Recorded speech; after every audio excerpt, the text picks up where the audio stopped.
ఏంటిది కొబ్బరి చెప్పలేస్తున్నావు? అయ్యో, ఇది ఎంత ఖర్చు పెట్టినా కొనలేని కొబ్బరికాయ పచ్చడండి. దేవుడి దగ్గర కోరుకున్న కోరికలన్నీ తీర్చమని కొట్టిన కొబ్బరికాయ తెచ్చేసి కళ్ళకద్దుకుని మరి కొబ్బరికాయ పచ్చడి చేయమన్నారండి. కాదు కూడదంటే కష్టం కదండి, చేసేద్దాం పదండి. ముందుగా దీనికోసం పచ్చి కొబ్బరికాయ ముక్కలు, చిన్నగా కోసేసుకున్న మామిడికాయ ముక్కలు, పచ్చిమిరకాయలు, గుప్పెడు కొత్తిమీర సిద్ధం చేసి పక్కన తీసుకోండి. ఇప్పుడు ఒక మిక్సీ గిన్నెలో చిన్నగా కోసేసుకున్న కొబ్బరికాయ ముక్కలు, పచ్చిమిరకాయలు, మామిడికాయ ముక్కలు, కొత్తిమీర, అలాగే సరిపడా ఉప్పు, పసుపు వేసేసి కాస్త పరగ్గానే మిక్సీ పెట్టేసి పక్కన పెట్టేసుకోండి.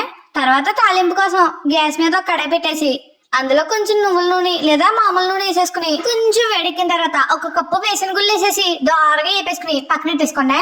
ఇప్పుడు నూనెలో కొంచెం మినపగుళ్ళు, పచ్చెనగపప్పు, అలాగే ఎల్లుల్లిపాయ రేకలు వేసేసుకుని దోరగా వేపేసుకోండి.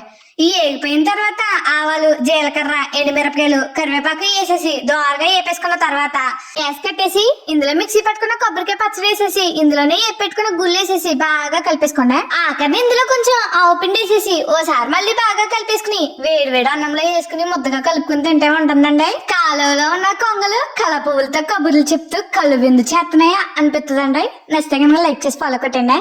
ఉంటాను మరి.